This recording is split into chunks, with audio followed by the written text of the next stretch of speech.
tal, amigos? ¿Cómo están? Muy buenas noches. Gracias por estar con nosotros. 21:03 en este momento, la temperatura 22 grados. La noche dice que esto va a ir bajando hasta los 16. Y mañana, el miércoles, el jueves y el viernes, más calor que otra cosa, porque estamos hablando de temperaturas arriba de los 34 grados, estimados amigos. Así que ya saben que estos 5 días laborales que tenemos por delante se vienen con calorcito. Y quiero recordarte que Banco Atlas te permite absolutamente trabajar desde tu casa. Te da la chance de que seas más digital y que puedas hacer todas tus cuentas, tus transferencias, todos tus chequeos, toda tu contabilidad desde tu casa en el home banking de Atlas para tu compu. Y si quieres hacerlo en la compu o en el teléfono, puedes hacerlo también con Atlas Móvil. Así que ya tranquilo, sin estrés. Y en el teléfono, todo lo mismo que tenés en la compu, solamente que es más chico y todo bien. 021-217-5000, el call center, si querés hacer alguna consulta sobre el funcionamiento de la app, o 0973-217-500. Así que aprovechas tu tiempo, te quedas en casa, haces bien las cosas con Banco Atlas. Y personal te permite además estar permanentemente conectado. Puedes cargar el saldo sin salir de tu casa, cero estrés. Puedes recargar el saldo en www.personal.com.py, tienda personal, billetera personal o desde tu home banking sin problema. Así que puedes quedarte conectado totalmente con personal. Bueno, estimados amigos, dos asuntos que se abren. Tema cuarentena, por eso lo vamos a dejar para el segundo bloque. Y el tema económico de la cuarentena que queremos abordar ahora. Pero vos me indicás cuando estén nuestros invitados. Dale. Entonces yo quiero, hacer una especie de introducción al tema que queremos conversar con la gente a la que le invitamos para entender un poco la cosa. Estimados amigos, aun cuando el plan de apertura, de reapertura de la economía empieza a implementarse ahora, aún así, esto va a llevar varios meses porque el mejor plan va a ser gradual. Es decir, aquí no va a ocurrir una apertura de la economía así, hoy abrimos. Eso no va a pasar. Ayer, cuando estábamos hablando con Cecilia Cartes, de la presidenta de la Asociación Hotelera, y con Aramí Ojara, de las MIPYMES y compañía, que están trabajando en entender un poquito todo el problema de los restaurantes y compañía, estamos hablando de plazos de un año, no de que la actividad va a estar cerrada por decreto por un año, no va a haber mercado por un año, que es una cosa más grave y distinta. En consecuencia, estimados amigos, el gobierno y todos los paraguayos, que a fin de cuentas es nuestro gobierno, con nuestro dinero, tenemos que sentarnos a pensar con detenimiento el plan de salida, amigos, el plan de salida. Y el plan de salida, lo que vemos es que tiene que ser mucho más grande que un plan de contingencia. Lo que tuvimos ahora es, y como la ley lo indica, un plan de contingencia, es decir, ¿qué hacemos a toda velocidad ahora? Ese a toda velocidad mentalmente se tradujo en los planes, pero no se completó lamentablemente en la ejecución. Así que ahí tuvimos ya una muestra de hasta dónde podemos contar con el Estado como un aparato funcional. No es eficiente el Estado paraguayo y en consecuencia todo plan debe necesariamente, ya sea por la cuestión moral o por la cuestión de eficiencia, también incluir una profunda reforma de su propio nivel de funcionamiento. Este Estado, el Estado que ahora tenemos, no nos sirve. Al contrario, es un problema. Entonces es necesario que el plan de salida incluya también una modificación del Estado. Pero el punto es el siguiente. Vamos a poner el caso que ayer nos estaba compartiendo la presidenta de la Asociación de Hoteleros del Paraguay. Un año sin mercado. No es un año con decreto de cuarentena, no. Es un año que no va a haber gente. Ni aunque se abra todo, no va a haber gente porque la gente va a estar muy reacia a viajar. Ese sector, estimados amigos, sin embargo, en normalidad es uno de los más dinámicos generadores de ingresos y de empleo, el sector turístico. Es, por ejemplo, el motor de la economía, o era el motor de la economía italiana, el motor de la economía española, el motor de la economía francesa, uno de los motores de la economía norteamericana, el turismo. La industria del turismo es la más grande industria de Italia, la más grande de España, la más grande de Francia, una de las más grandes de Estados Unidos.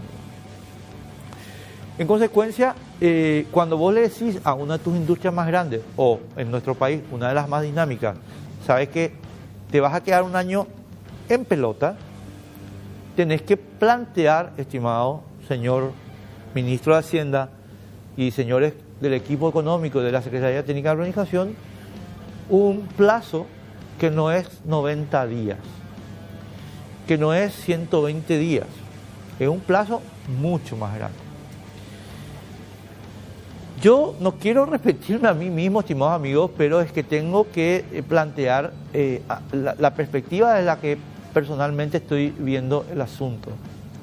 Y es la siguiente. Cuando el cataclismo deja sin mercado a sectores vastos de la actividad económica de un país, lo que ese país tiene que hacer, estimados amigos, porque ya se hizo y salió bien, es equipar a esos sectores para que en el momento en que la actividad vuelva, la demanda vuelva, el mercado vuelva, esos sectores estén en un nivel óptimo de competitividad. Es como un año de preparación y entrenamiento. No van a poder vender porque no hay mercado, pero sí van a poder invertir y reconvertirse y estudiar y mejorar. Pero para eso se necesita soporte. ¿Y el soporte quién puede darlo? Pues el Estado, estimados amigos. Ayer Aramis Ojara recordó un dato que es muy interesante para que nadie tenga excusas en la hora de plantear esto. Cuando los bancos, voy a usar una expresión menos elegante. Cuando en 1995 un grupo de delincuentes que están todos libres vació los bancos, se puso 6% del Producto Interior Bruto para cerrar el agujero. Y la operación salió bien, estimados amigos. César Barreto, muy buenas noches. ¿Cómo te va, César? Gracias por estar con nosotros. Hola, Enrique. Buenas noches para la audiencia. Gracias, César. Te molestamos, Yeguima, y te vamos a seguir molestando tal vez todo el año, así que te pido disculpas. Queremos ver un poco la perspectiva, porque creo que van quedando claro que los plazos no son tan perentorios como hablamos en términos de reactivación. Estamos hablando ayer nos decía la presidenta de los hoteleros, un año sin mercado, la misma cosa, MIPYMES y restaurantes y espectáculos y compañía. Le estaba escuchando a Gustavo Volpe recién en el noticiero. La demanda de productos industriales está drásticamente caída, y creo que el plan de contingencia, de 1.600 millones de dólares ya se terminó, se agotó y no es suficiente. César, ¿cuál es tu valoración? Bueno, el costo económico es altísimo, es muy alto. Todos los sectores están resintiendo con mucha fuerza, más incluso de lo que habíamos estimado hace un mes atrás, ¿verdad? Indudablemente hay mucha gente que está pasando muy difícil, muchas empresas que están sufriendo mucho, ¿verdad? La realidad que nos toca, digamos. Yo creo que tenemos que pensar, yo dije esta mañana en alguna entrevista con un colega tuyo, creo que toda la inteligencia tenemos que poner ahora en cómo hacemos para ir saliendo de la cuarentena lo más óptimamente posible, digamos, optimizando todo lo que se pueda, ¿no? César, vos sabés que anoche nos encontramos aquí cuando estaba terminando el programa de Guillermo y de Roberto, Guillermo Domaniqui y Roberto Sosa, con Benigno. Y le planteé yo un poquito el tema que había escrito en mi artículo ayer a la mañana sobre Keynes para la pandemia. Y él me hizo una pregunta que yo te traslado ahora porque vos tenés mucho más conocimiento que yo en este tema. Y es, bueno, está bien, ¿de dónde sacamos los recursos para prestar, invertir y esperar la devolución? ¿De dónde puede Paraguay pedir la plata para tener los fondos? Bueno, yo estimo que nosotros tenemos una capacidad de endeudamiento total todavía de unos 3.000 a 4.000 dólares aproximadamente en el exterior, ¿no? Porque nos endeudamos los años, entonces tenemos una baja deuda y eso nos da capacidad de poder endeudarnos para enfrentar esta situación coyuntural, digamos, ¿no? Ese es el margen que yo creo que tenemos, ¿verdad? Que pocos países lo tienen. Tiene Chile, lo tiene Perú, lo están utilizando. Chile tiene de hecho ahorros aparte de capacidad de endeudamiento. Nosotros no tenemos ahorros, ellos sí lo tienen.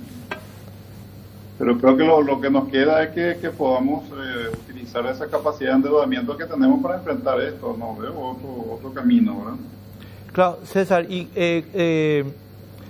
vamos a hablar un poco, porque yo el material que estoy usando como referencia es un material de agencia que vino sobre cuánto están invirtiendo cada uno de los países en sus fondos de reconstrucción.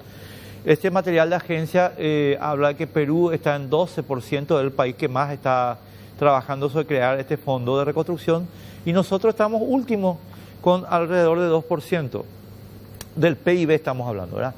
Entonces, ¿hasta dónde vos dirías que podemos llegar? Yo ya sé que acabas de dar la cifra, pero poneme eso en términos del PIB, ¿qué porcentaje?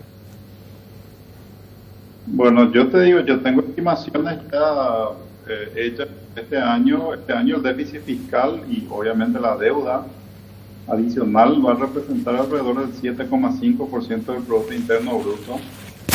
Y con un programa de reactivación que llegue hasta por lo menos mediados del año que viene, el año que viene tendríamos otro déficit adicional de alrededor del 4,5 a 5% del Producto Interno Bruto, o sea, alrededor del 12 al 12,5% es lo que yo estoy estimando que nos va a costar esto, actuando relativamente con prudencia, digamos, ¿verdad? No cometiendo excesos, ¿no? Sin excesos nos va a costar por lo menos 12% del Producto Interno Bruto. César, pero vos ves voluntad, perdón que te interrumpa, pero vos ves voluntad de que, a ver, yo le encontré ayer a Benigno, te lo digo así coloquialmente, y espero que él me corrija mañana, no sé, le encontré como que sin discutir la necesidad de la ayuda, pero también como un poco agotado en términos de voluntad, ¿verdad? Y yo creo que si aquí nos ponemos muchísima voluntad política y muchísimo entusiasmo para el Fondo de Reconstrucción, no vamos a completar lo que necesitamos, creo, es mi impresión. No, yo creo que él tiene claro el tema, lo que pasa es que hay que ir dosificando y finalmente decidiendo en qué vamos a ir utilizando esos fondos, digamos, y eso depende críticamente de cuánto o de cómo vayamos saliendo gradualmente de esta cuarentena. Yo creo que eso marca en qué va a gastar el dinero, ¿verdad? Porque si va a durar mucho más tiempo y tenemos que hacer mucho más inversiones en salud, bueno, vamos a tener que poner más plata en salud, el resto va a tener que esperar, ¿verdad? Él no tiene todavía esa parte clara, entonces sabe de que vamos a tener que invertir mucho, bastante más de lo que tenemos visto hasta ahora, pero en qué lo va a hacer se va a ir definiendo seguramente en las próximas semanas, ¿no? Lo que pasa también, César, que hay como dos aspectos ahí. Yo estoy dejando aparte la inversión en salud. Sí, estoy dejando aparte porque doy por sentado que hay un porcentaje que hay que meter en salud, eso es indubitable, ¿verdad? Ahora, en el tema de la reconstrucción, digamos, hay dos cuestiones que creo que son paralelas. Una es el tema de poner la guita, por ejemplo, digo, a los hoteleros para que se pongan competitivos y bueno, en un plazo de un año los tipos puedan estar compitiendo con México, por decirte. Pero hay otra cuestión que es que en el medio nosotros tenemos un enorme crecimiento del desempleo y de la caída de la movilidad social hacia abajo, que necesita tener una compensación si es que queremos mantener un nivel mínimo de consumo que nos permita después dar el puntapié para adelante. Y creo que estas medidas que están trabajándose de retasear fondos para salarios, retasear fondos para seguros, retasear fondos para ayuda a la gente insolvente, no me está enviando a mí el mensaje de que hay claridad, César, se lo digo sinceramente. Bueno, yo comparto contigo ahí en el tema de los trabajadores formales. No entiendo por qué razón una descoordinación entre el Ministerio de Hacienda y el IPS, que ha demorado mucho hasta el decreto reglamentario ese subsidio, y eso es fundamental. Es más, la previsión que se hizo fue poca y apenas $100 millones. Yo creo que se va a necesitar por lo menos otros 100 millones o 200 millones de dólares más para cubrir ese segmento, ¿verdad? Eso yo le dije al ministro de Hacienda desde el principio, pero hubo una descoordinación con el IPS, especialmente en el modelo de atención a ese segmento, ¿verdad? Creo que tienen que ir corrigiendo esas cosas que son detalles importantes, digamos, en la implementación para llegar en tiempo y forma a las cuestiones, ¿verdad? Más un programa de reactivación que yo creo que tiene que empezar una vez que empiece a terminar la cuarentena, ya por junio, julio, por ahí, un programa de inversiones públicas importante para reactivar el empleo de manera más rápida, digamos, porque si no, esto va a ser muy lento y corremos el riesgo de quedar como en un aplanado económicamente en un piso muy, muy bajo con un desempleo demasiado alto. Ese es el riesgo grande que corremos en la salida, por eso nos va a tocar dentro de 60 días para adelante seguramente, ¿no? Pero yo creo que el ministro es consciente de eso, Enrique, solo que falta afinar un poco algunas cuestiones ahí dentro del Poder Ejecutivo en la implementación de las cosas, ¿no? Claro, lo que yo creo nomás es que el ministro puede ser consciente, pero hay un equipo político que... Sí, yo te digo, César, con mucho... O sea, yo no quiero estar en guerra con nadie ahora, porque sinceramente creo que este tiene que ser un esfuerzo nacional y te lo digo de todo corazón. Pero yo creo que hay en el gobierno y un grupo de gente que simplemente no está entendiendo ni el problema ni la magnitud del problema. Porque vos podés, de última, no entender el problema, pero ver que es una cosa gigante, ¿verdad? Pero yo creo que hay gente que no está entendiendo ni el problema ni la magnitud del problema. Y entonces, a los pocos que están entendiendo, o por lo menos a los pocos que están hablando acerca de esto, se les están poniendo dificultades. Y te doy la prueba para dejarte hablar. Esto que acabas de contar del IPS, la falta de coordinación, acabamos de pasar la entrevista con Pedro Jalí diciendo, chicos, todavía no tenemos el decreto reglamentario. Y ya estamos en 40 días de la emergencia. Y sí, yo espero que comparto contigo primero. Sé que hay algunos... No hay una uniformidad, por decirlo con alguna terminología un poco suave, no hay uniformidad dentro del gobierno de la forma en que debe entender y de encarar el problema. Entonces eso demora las decisiones y en tiempo como este, las decisiones en tiempo oportuno son muy, muy importantes. O sea, yo creo que hay que definir quién va a ser tener el liderazgo en decidir este tipo de cosas. Y entonces se tiene que alinear a las decisiones que se toman y que se ejecuten las cosas, porque lo peor es que te quedemos las discusiones, nunca hay una decisión y la gente está esperando, ¿no? Hay que tomar decisiones, para eso tiene que haber liderazgo único, no pueden haber 2, 3 o 4 personas que estén discutiendo a ver cuál es el mejor camino. Hace rato teníamos que haber elegido cuál era el mejor camino, ¿no? Teníamos que estar en la mitad de la ejecución ya hoy. Totalmente de acuerdo. César, simplemente quiero agradecerte la amabilidad que tenés siempre de atendernos y compañía. Última pregunta, pero curiosidad de chismoso nomás ya es. ¿Y la gente del gobierno te sigue llamando? ¿Le sigue llamando a ese equipo que se había formado de todos los exministros de Hacienda y compañía? Bueno, yo suelo conversar con el ministro de Hacienda por lo menos cada 2 días sobre unos temas en particular. En la reunión del equipo, la última vez, creo que habrá sido hace unos 2 semanas por ahí, ¿verdad? Pero sí, me imagino que tiene alguna intervención más individual por cada uno en estos últimos días, ¿verdad? Consultando temas más puntuales. Correctísimo. César, abrazo, gracias por tu tiempo, gracias por la amabilidad y gracias por los datos. Un placer, Enrique. Hasta luego. Igual. César Barreto, economista, exministro de Hacienda. ¿Qué me dijiste, Pedro? Pausa.